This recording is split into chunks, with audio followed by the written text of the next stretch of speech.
Hi all welcome back. ഇന്നത്തെ special അടിപൊളി കാടുമുട്ടയുടെ റെസിപ്പിയാണ് കേട്ടോ. നല്ല ടേസ്റ്റാണ്.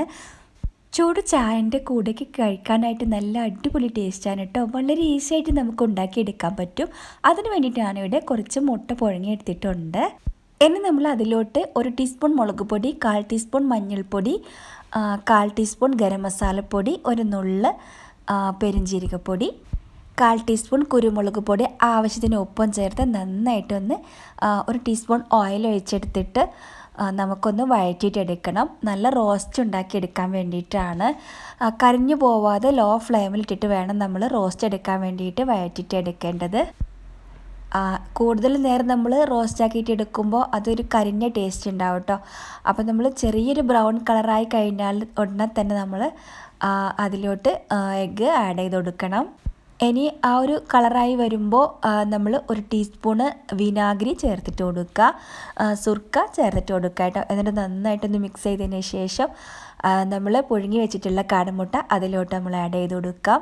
എന്നിട്ട് നന്നായിട്ടൊന്ന് റോസ്റ്റ് ചെയ്തിട്ടെടുക്കുക. കൂടുതൽ നേരം വഴറ്റിയെടുക്കേണ്ട ആവശ്യമൊന്നുമില്ല. അപ്പോൾ ഒരു ഡ്രൈ ആയിട്ട് പോകും കേട്ടോ. കുറച്ച് നേരം നമ്മൾ ലോ ഫ്ലെയിമിലിട്ടിട്ട് തിരിച്ചും മറിച്ചും അങ്ങോട്ടും ഇങ്ങോട്ടൊക്കെ നന്നായിട്ട് ഇളക്കി മിക്സ് ആക്കിയിട്ട് എടുത്തതിന് ശേഷം നമ്മൾ വേണമെന്നുണ്ടെങ്കിൽ കറിവേപ്പില ചേർത്തിട്ട് കൊടുക്കാം. കൂടെ തന്നെ മല്ലിച്ചപ്പും ചേർത്തിട്ട് കൊടുക്കാം. ഞാനിവിടെ അതൊന്നും ചേർത്തിട്ട് കൊടുക്കുന്നില്ല. എല്ലായിടത്തും ഒരേപോലെ നമ്മൾ റോസ്റ്റ് ആക്കിയിട്ട് എടുക്കാം.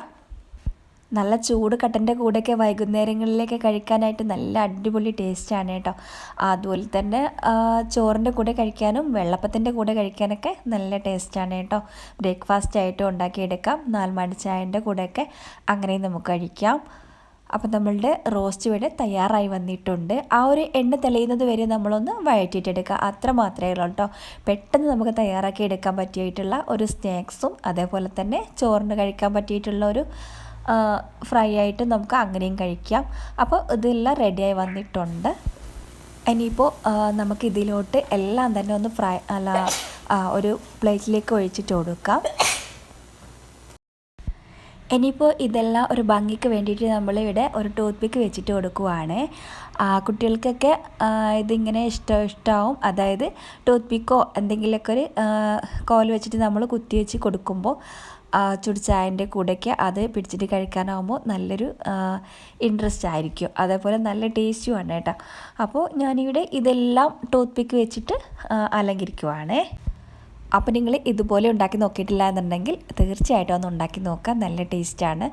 അതുപോലെ തന്നെ എൻ്റെ ചാനൽ ഇഷ്ടപ്പെടുവാണെന്നുണ്ടെങ്കിൽ, ഈ വീഡിയോ ഇഷ്ടപ്പെടുവാണെന്നുണ്ടെങ്കിലും ഒന്ന് സബ്സ്ക്രൈബ് ചെയ്തേക്കുക. കൂടെ തന്നെ ലൈക്കും കൂടി ഒന്ന് ചെയ്തേക്കുക. കൂടെ തന്നെ ബെല്ലൈക്കണും കൂടി ഒന്ന് അമർത്തിയേക്കുക. ഫ്രണ്ട്സിനും ഫാമിലിക്കും എല്ലാവർക്കും ഒന്ന് ഷെയർ ചെയ്ത് കൊടുക്കുക കേട്ടോ. മുമ്പുള്ള വീഡിയോയും ഷോർട്ട് വീഡിയോയിലും കാണാൻ മറക്കല്ലേ കേട്ടോ. അതുപോലെ തന്നെ നമുക്ക് അടിപൊളി വ്യത്യസ്ത വീഡിയോയുമായിട്ട് വീണ്ടും കാണാം.